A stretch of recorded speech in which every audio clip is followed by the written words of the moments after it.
Henri Dupont se tenait devant la grande fenêtre de sa luxueuse maison parisienne, le regard perdu dans le vide.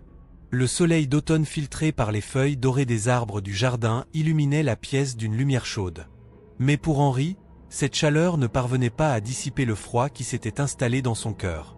À 70 ans, cet ancien magnate des affaires avait tout, ou du moins c'est ce que l'on disait. Une fortune colossale, une maison somptueuse, des souvenirs de succès éclatants.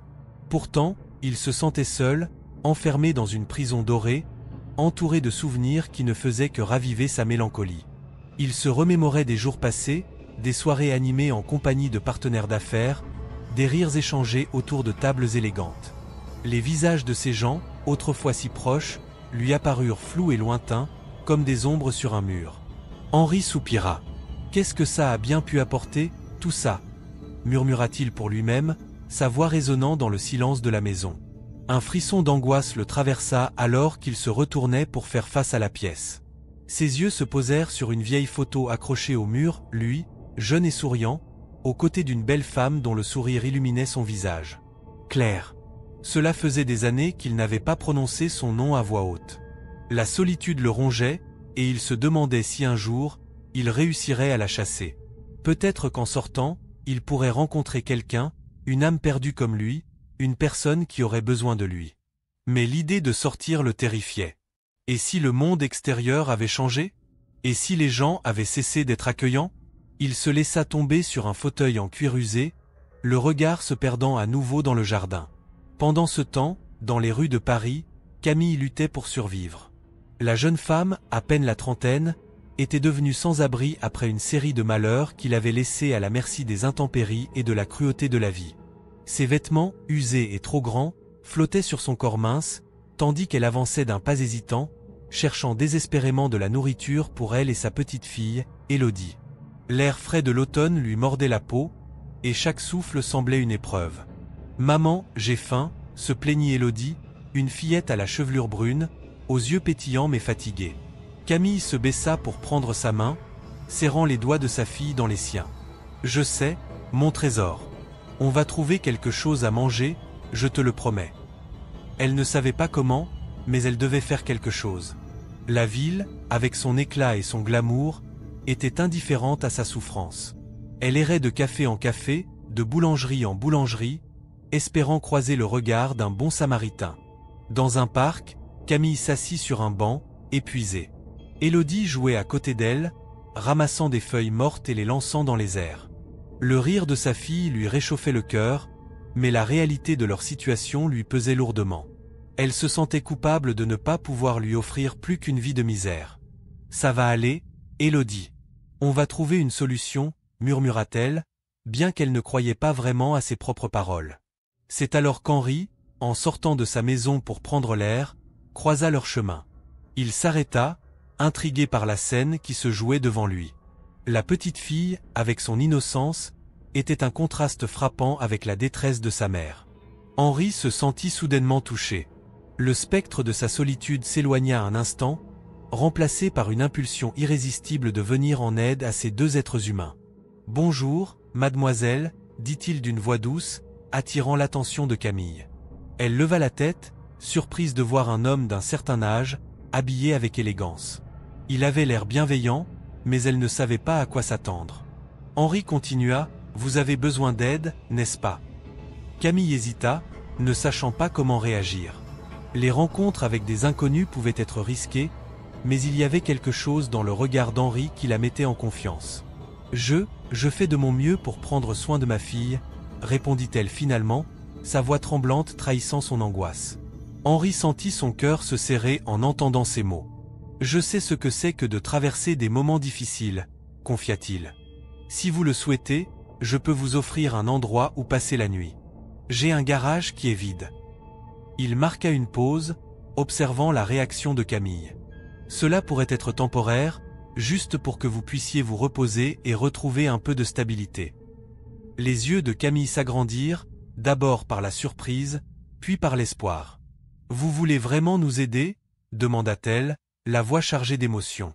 Élodie, qui avait écouté la conversation, se rapprocha de sa mère, la regardant avec curiosité. « Oui, absolument, répondit Henri avec assurance. Je n'ai pas beaucoup d'amis, et je pense que je pourrais faire quelque chose de bien, pour une fois. Camille, encore méfiante, se tourna vers sa fille. Élodie lui sourit, ses yeux brillants d'espoir. Maman, on pourrait avoir un endroit où dormir. Camille sentit une vague de gratitude et de méfiance à la fois. Et qu'attendez-vous de nous en retour? Demanda-t-elle, le regard fixé sur Henri. Rien, vraiment. Juste la chance de faire quelque chose de bien, répondit-il, un sourire chaleureux sur le visage. Vous n'avez pas à vous inquiéter. Je ne m'attends pas à quoi que ce soit. Après un moment d'hésitation, Camille acquiesça lentement. D'accord, nous accepterons votre offre. Mais je vous préviens, nous ne sommes pas des personnes faciles à vivre. Henri éclata de rire, une sonorité qui lui avait manqué. Je suis sûr que je peux gérer cela. Suivez-moi. Ils se mirent en route vers la maison d'Henri, une rencontre inattendue qui allait changer le cours de leur vie, sans que chacun d'eux ne puisse encore imaginer les conséquences de ce geste de générosité. Camille entra dans le garage d'Henri, son cœur battant à tout rompre. L'endroit est vaste, rempli de souvenirs encapsulés dans des objets soigneusement rangés. Elle observe les murs tapissés de vieilles photos en noir et blanc, témoins d'une époque révolue. Élodie, à ses côtés, lâche sa main pour s'approcher d'une étagère où se tiennent des trophées couverts de poussière. « Regarde, maman !» s'exclame Élodie, ses yeux brillants d'excitation. Elle pointe un trophée en argent. « Qu'est-ce que c'est ?» Camille s'approche et prend le trophée dans ses mains. « Je crois que c'est un prix de sport, peut-être de la boxe. » Elle sourit, mais une vague de mélancolie l'envahit. Elle se souvient des jours où elle rêvait de succès, bien avant que la vie ne l'entraîne sur des chemins tortueux. « Est-ce que tu penses qu'il a été un boxeur célèbre ?» demande Élodie, les yeux écarquillés. « Peut-être, ma chérie. Mais peu importe ce qu'il a été, il est gentil de nous laisser rester ici. » Henri, qui observe la scène depuis l'entrée du garage, ressent une chaleur grandissante dans son cœur. Il avait proposé ce refuge sans vraiment comprendre l'impact que cela aurait sur lui. Il s'approche lentement, prenant la parole d'une voix douce. « Je vois que vous explorez mes trésors. Chacun de ces objets a une histoire. » Camille se retourne, surprise mais réceptive. C'est incroyable de voir tout cela.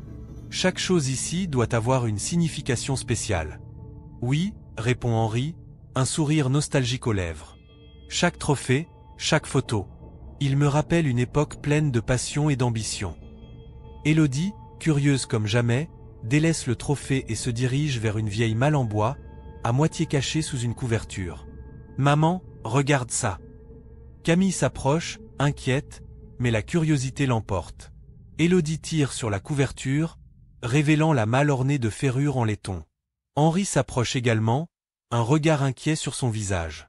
Attention, Élodie. Cette malle est précieuse. Pourquoi? Qu'est-ce qu'il y a dedans? Demande la petite fille, les yeux pétillants. Henri pousse un soupir, se remémorant des souvenirs enfouis. C'est rempli de lettres et de souvenirs, des souvenirs d'un temps que j'aimerais parfois oublier. Camille le fixe, intriguée par la tristesse dans sa voix. Si ça ne vous dérange pas, puis-je jeter un œil? Henri hésite un instant, puis acquiesce. Très bien, mais soyez délicate. Élodie s'assoit sur le sol, impatientée, tandis que Camille ouvre la malle. À l'intérieur, elle découvre des lettres jaunies, des photos de femmes souriantes, et un vieux carnet. Un frisson la parcourt en voyant une photo d'une jeune femme qui lui ressemble étrangement. Henri, qui est cette femme? Demande-t-elle, tenant la photo entre ses mains tremblantes. Henri fronce les sourcils, s'approchant d'elle. C'était quelqu'un de très spécial pour moi. Elle ressemble à ma mère, murmure Élodie, ses yeux grands ouverts. Est-ce que c'est vrai, maman? Camille se sent soudain déstabilisée. Je ne sais pas, ma chérie. Henri, observant l'interaction entre les deux, ressent une boule dans son estomac. Camille, je ne veux pas que vous pensiez qu'il y a quelque chose de inapproprié. Cette femme, c'était Claire, une amie d'enfance. Camille se redresse, son regard déterminé. Mais pourquoi avez-vous gardé ces souvenirs? Henri soupire, un mélange de nostalgie et de regret dans ses yeux. Parce que je ne peux pas simplement les effacer. Ils font partie de qui je suis. Vous avez l'air d'avoir beaucoup de regrets, dit-elle doucement. Peut-être que partager ces souvenirs pourrait vous aider à avancer. Henri la regarde, surpris par sa compréhension. Vous êtes plus perspicace que je ne le pensais. Élodie, toujours assise par terre, joue avec une lettre qu'elle a sortie de la malle. Maman, est-ce que je peux lire une lettre? Non, Élodie, ce sont des lettres privées. Ça ne te concerne pas, répond Camille, mais son ton est moins ferme qu'elle ne l'aurait souhaité. Elle sait que ces lettres pourraient contenir des choses qu'elle ne veut pas que sa fille sache. Henri, voyant l'hésitation de Camille, intervient. Peut-être que je pourrais vous en lire une. Cela pourrait nous rapprocher. Vraiment? Camille est surprise. Henri hoche la tête. Oui. Je pense que parler de ces choses pourrait être bénéfique. Il prend une lettre, la déplie avec soin, et commence à lire à voix haute. Sa voix est douce, presque mélancolique. Ma chère Claire, chaque jour passé loin de toi est un jour que je ressens comme une éternité. Ta présence me manque terriblement. Camille, touchée par les mots, ressent une connexion plus profonde avec Henri.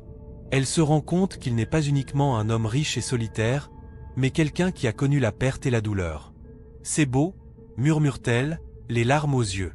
Henri finit la lettre, puis repose le papier. C'était à l'époque où je pensais que tout était possible. J'avais des rêves, des ambitions. Et maintenant? Interroge Camille, son regard perçant ancré dans le sien.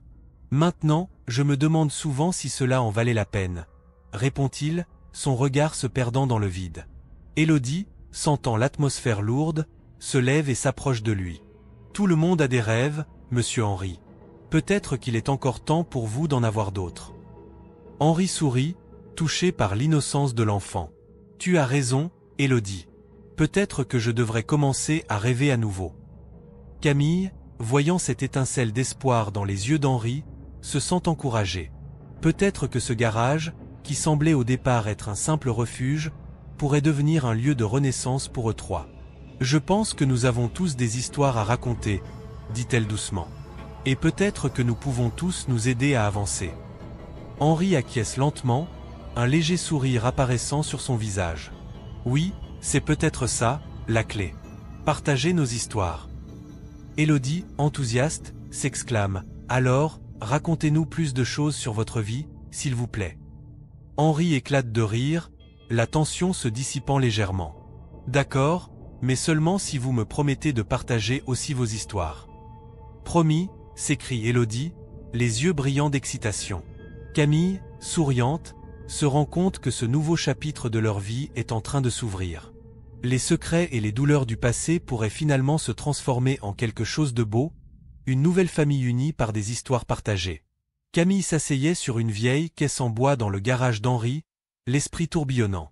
À ses pieds, une boîte en métal, ornée de motifs en relief, attirait son attention. Curieuse, elle la prit doucement, révélant des lettres jaunies par le temps, soigneusement pliées et rangées. La curiosité l'emporta sur l'appréhension, et elle commença à lire la première lettre, son cœur battant à l'unisson des mots qu'elle découvrait. « Ma chère Claire », commençait la lettre, d'une écriture élégante et délicate. Les mots coulaient comme un ruisseau, décrivant un amour passionné, mais teinté de mélancolie. « Chaque jour sans toi est une éternité. J'attends avec impatience le moment où nous pourrons être réunis à nouveau. » Camille se sentit soudainement comme une intruse dans l'intimité d'Henri, mais la force de ses lettres, l'émotion palpable, la poussa à continuer. Henri entra dans le garage, ses pas résonnant sur le ciment froid. Il aperçut Camille penchée sur la boîte, son visage blême. « Qu'est-ce que tu as là » demanda-t-il, une lueur d'inquiétude dans les yeux. « Je viens de trouver ces lettres » répondit-elle, la voix tremblante. Elle lui tendit une lettre avec délicatesse. Elle parle d'une femme nommée Claire. Henri blêmit, son regard se posant sur la lettre qu'elle tenait. « Claire » murmura-t-il, le nom résonnant dans sa mémoire comme un écho lointain. Il s'approcha lentement, puis s'assit à côté de Camille, le regard perdu dans le vide. « C'était quelqu'un de très spécial pour moi » avoua-t-il, la voix chargée d'émotion. Camille, touchée par la vulnérabilité d'Henri, l'encouragea doucement. « Parle-moi d'elle. Que lui est-il arrivé ?» Henri prit une profonde inspiration, ses mains tremblantes. Nous étions jeunes et épris l'un de l'autre. Claire était pleine de vie, d'espoir. Mais un jour, elle a disparu sans laisser de traces. J'ai cherché partout, j'ai interrogé des gens, mais rien. C'était comme si elle s'était volatilisée. Ses yeux s'embuaient de larmes qui menaçaient de couler. Je n'ai jamais pu me résoudre à l'oublier. Camille sentit son cœur se serrer. Elle se demandait ce que cela devait être de vivre avec une douleur aussi profonde, un manque aussi criant. « Tu as encore des souvenirs d'elle » osa-t-elle demander. Henri hocha la tête, un léger sourire triste aux lèvres. Oui, des souvenirs. Elle adorait les fleurs. Chaque week-end, nous allions au marché et elle choisissait toujours les plus belles. C'était sa façon de voir la beauté dans le monde, même dans les moments sombres. Un silence lourd s'installa alors qu'ils s'imaginaient ensemble, perdus dans un bonheur insouciant. Soudain, un bruit de verre brisé résonna dans le garage. Élodie, jouant avec un petit objet sur une étagère, avait accidentellement fait tomber une précieuse statuette en cristal qu'Henri avait reçue en cadeau. Le bruit du verre se brisant résonna comme un coup de tonnerre. Henri se leva d'un bond, son cœur battant à tout rompre. Il se précipita vers l'endroit où se trouvait la statuette brisée. Élodie, les larmes aux yeux, s'excusait déjà, sa petite voix tremblante. « Je suis désolé, Henri. Je ne voulais pas. » Henri s'agenouilla près des morceaux éparpillés, prenant une seconde pour respirer. Au lieu de la colère qu'il s'attendait à ressentir, il ne trouva que compréhension. « Élodie, regarde-moi, » dit-il d'une voix douce, levant les yeux vers la fillette. « Ce n'est pas grave. Les objets peuvent être remplacés. Ce qui compte, c'est que tu vas bien. » Élodie le regarda, surprise par sa réaction. « Mais, c'était spécial pour toi, non ?» demanda-t-elle, en essuyant ses larmes. « Oui, mais ce n'est qu'un objet. Ce qui est vraiment spécial, c'est la façon dont nous vivons ensemble ici, dans ce garage. Ta présence et celle de ta mère sont plus précieuses que n'importe quel objet. » Henri lui offrit un sourire réconfortant, et Élodie se sentit un peu mieux, comme si elle venait de recevoir une chaleur inattendue dans un monde froid. Camille observa la scène, le cœur débordant de gratitude. Henri avait une façon de transformer des moments potentiellement négatifs en leçons de vie, à la fois pour elle et pour sa fille. Elle s'approcha et s'agenouilla à côté d'Élodie, prenant la main de la fillette dans la sienne. « Tu sais, Élodie, tout le monde fait des erreurs. Ce qui compte, c'est comment nous les surmontons ensemble. »« Oui, » s'exclama Élodie, essuyant ses larmes. « Nous sommes une équipe, n'est-ce pas ?» Henri acquiesça, un sourire complice aux lèvres. « Exactement. Une équipe. » Leur moment de complicité fut interrompu par le son d'une porte qui s'ouvrait.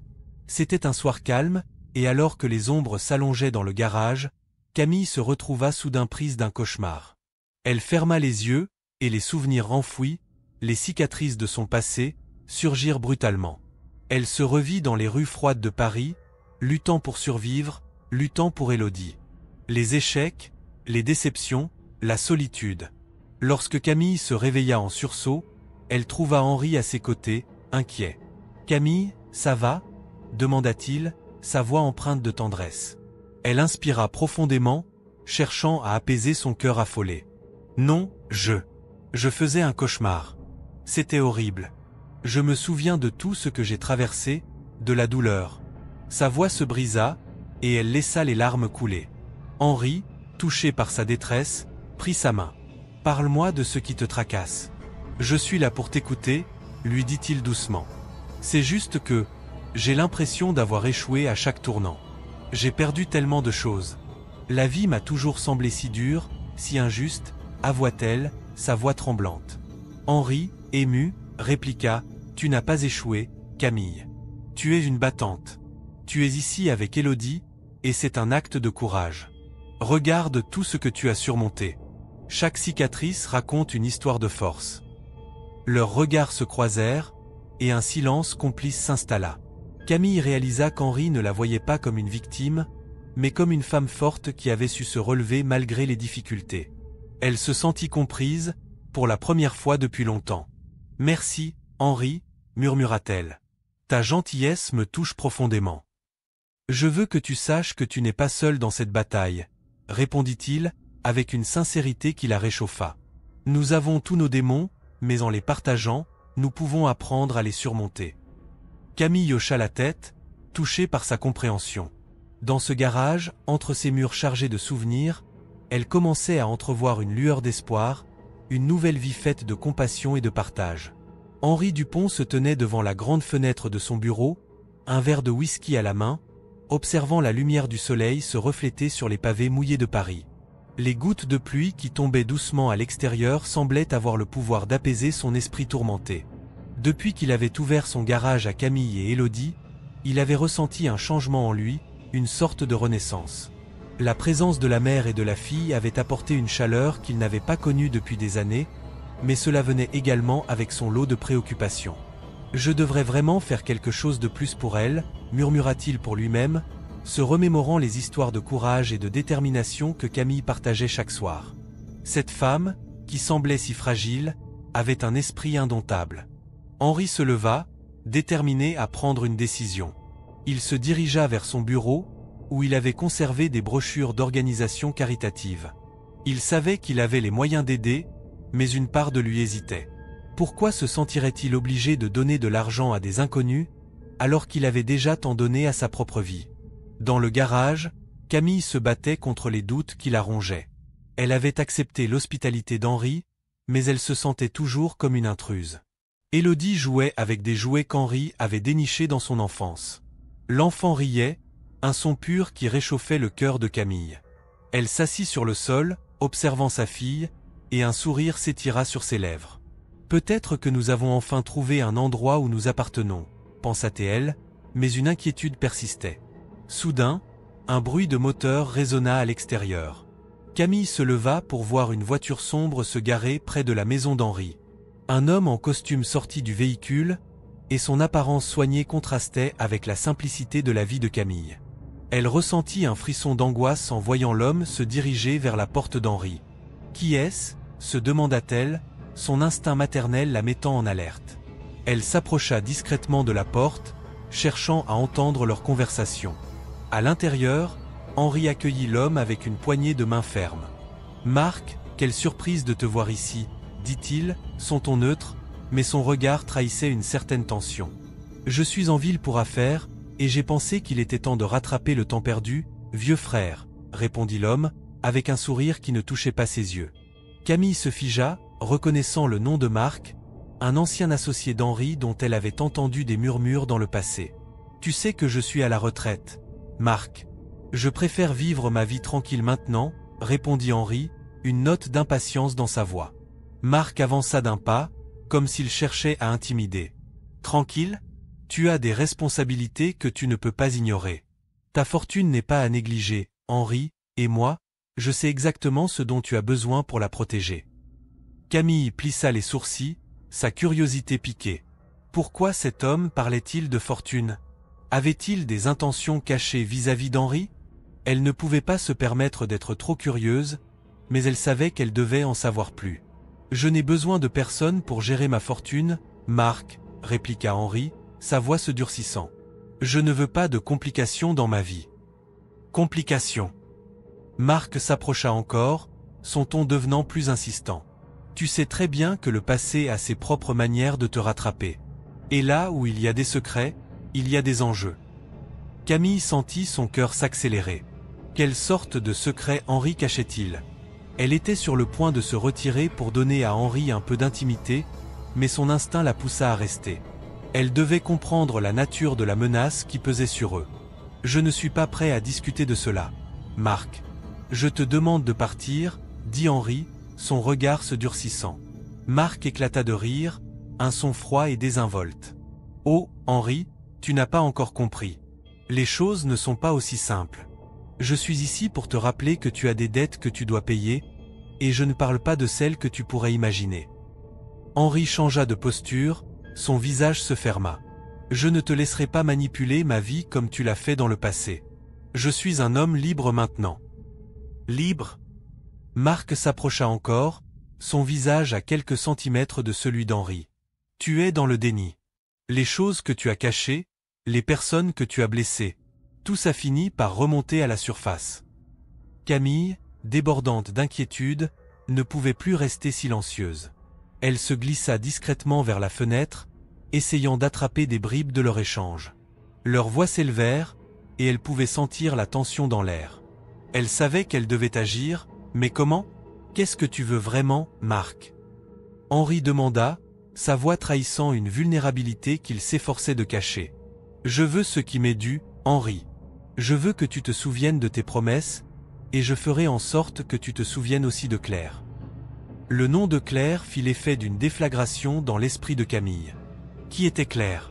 Pourquoi ce nom semblait-il avoir un tel impact sur Henri? Elle recula, incapable de comprendre ce qui se passait.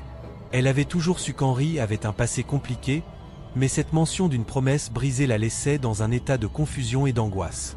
Ne me parle pas d'elle, Henri gronda, sa voix pleine de colère. Camille, ne sachant quoi faire, se recula lentement, la peur et l'incertitude la rongeant. Elle devait en parler à Henri. Elle devait lui faire part de ses inquiétudes. Mais, en même temps, elle sentait qu'elle ne pouvait pas lui imposer ses craintes, surtout après tout ce qu'il avait fait pour elle. Alors qu'elle retournait vers sa fille, une pensée obsédante la traversa. Et si Marc était en train de manipuler Henri pour des raisons bien plus sombres qu'elle ne l'imaginait? Élodie, innocente et joyeuse, ne comprenait pas la gravité de la situation. Elle s'approcha de sa mère avec un sourire. « Maman, regarde ce que j'ai trouvé. » Elle tenait un petit jouet en bois, l'œuvre d'Henri, qui semblait avoir été soigneusement sculpté. Camille sourit faiblement, mais son esprit était ailleurs. Elle devait protéger Élodie, elle devait protéger Henri. Tout en essayant de dissimuler son inquiétude, elle se dit que garder un œil sur ce qui se passait entre Henri et Marc était désormais sa priorité. Le temps semblait s'étirer, tandis que la menace planait au-dessus de leur quotidien, comme une tempête prête à éclater. La vie paisible qu'Henri avait construite avec Camille et Élodie était sur le point de se heurter à son sombre passé, et Camille savait qu'il lui faudrait du courage pour affronter ce qui venait.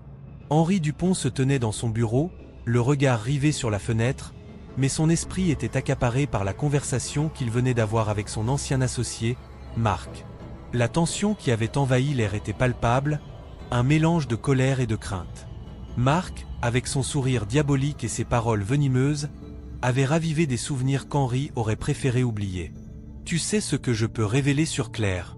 avait-il dit, sa voix traînante résonnant dans l'enceinte du garage comme un écho lugubre. Henri avait senti son cœur se serrer. Claire, la femme qu'il avait aimée et perdue, était un sujet tabou, une douleur vive qu'il avait enfouie au plus profond de son être. La menace de Marc le hantait, et il savait qu'il ne pouvait pas laisser cet homme jouer avec ses souvenirs. De l'autre côté du garage, Camille s'affairait à ranger quelques affaires pour Élodie. Elle avait remarqué le changement d'humeur d'Henri, cette ombre qui s'était abattue sur lui. Elle s'approcha lentement, son regard inquiet. « Henri, tout va bien ?» demanda-t-elle d'une voix douce, presque hésitante.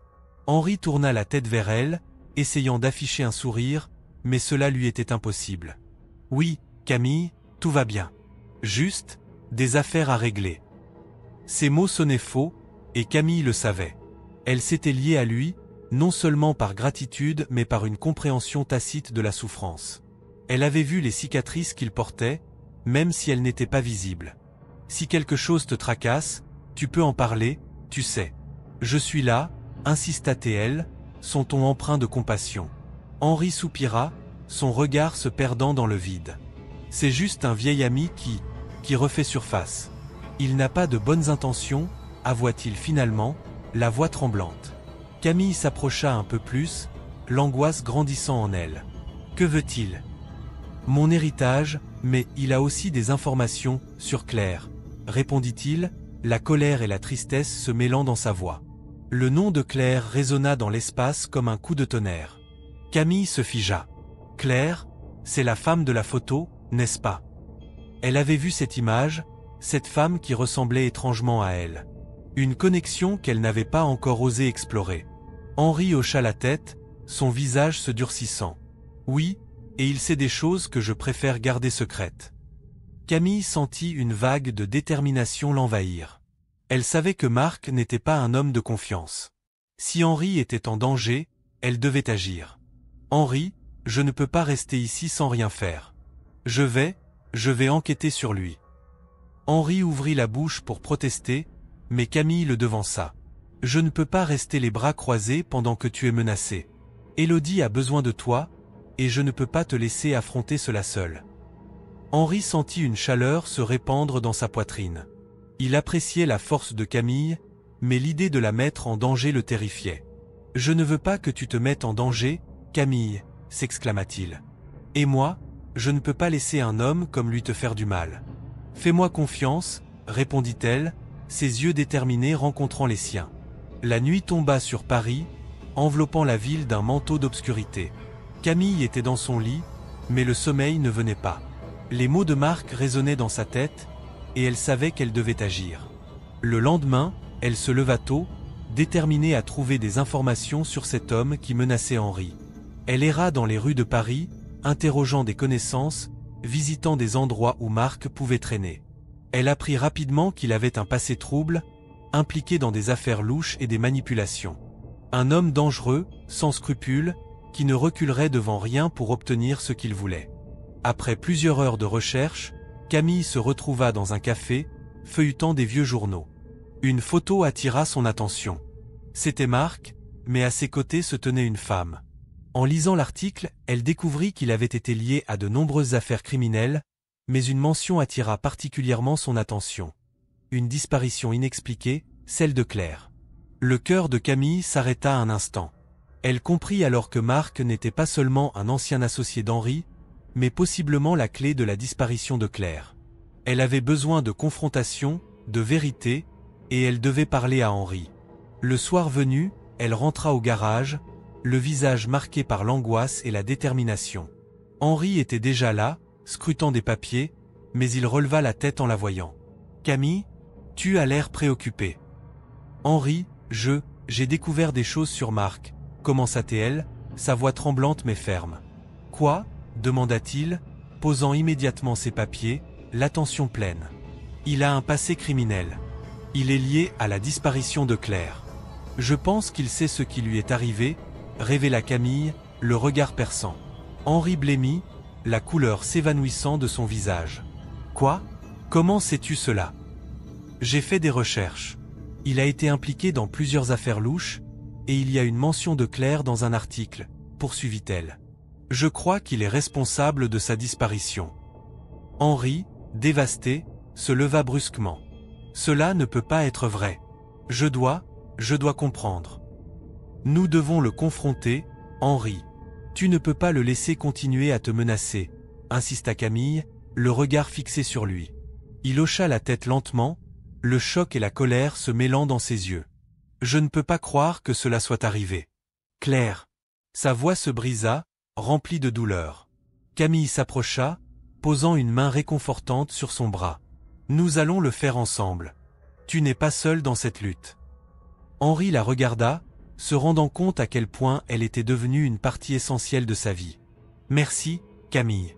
Je ne sais pas ce que je ferais sans toi, » murmura-t-il, la gratitude dans ses yeux. « Nous allons affronter cela. Pour Claire. Pour Élodie. Et pour nous, » conclut-elle, déterminée à ne pas laisser les fantômes du passé les consumeurs. Henri se tenait dans le garage, son visage marqué par l'angoisse et la culpabilité. Camille, les yeux pleins de détermination, l'observait attentivement. L'atmosphère était chargée de tension, chaque mot pesant comme une pierre. « Henri, je sais que quelque chose te ronge. Tu n'as pas à porter ce fardeau seul, » dit-elle, sa voix ferme mais douce. Henri détourna le regard, fixant un vieux souvenir, une photo jaunie de Claire. « C'est ma faute, Camille. J'ai laissé Claire s'éloigner de moi. Je n'ai jamais pu me pardonner. » Sa voix était tremblante, révélant des années de douleur refoulées. « Qu'est-ce qui s'est passé ?» demanda Camille, s'approchant lentement, comme si elle tentait de déchirer le voile de secret qui les séparait. Henri inspira profondément.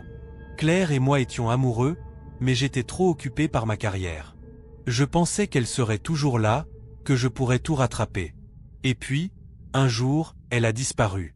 Je n'ai jamais su ce qui lui était arrivé. » Les mots d'Henri résonnaient dans l'esprit de Camille.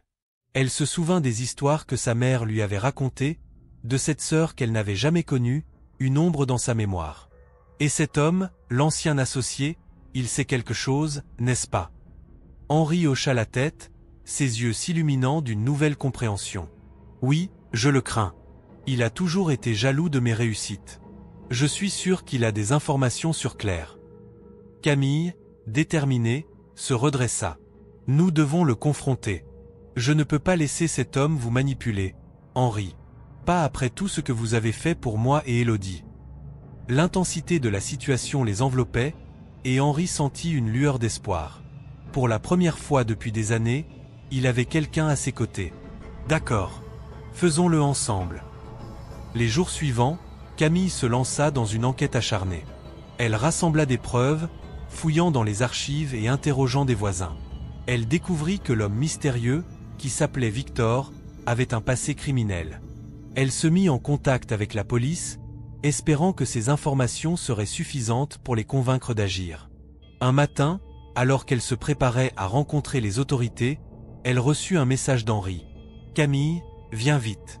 J'ai besoin de toi. » Le cœur battant, elle se précipita vers le garage. À son arrivée, elle trouva Henri assis sur une caisse, l'air abattu. « Victor est venu. Il m'a menacé à nouveau. Je ne sais pas combien de temps je peux le supporter. Il ne peut pas te faire de mal, Henri. Nous avons des preuves. Il doit payer pour ce qu'il a fait, dit-elle, sa voix chargée d'assurance. Henri leva les yeux, une lueur de gratitude dans son regard. « Tu as raison.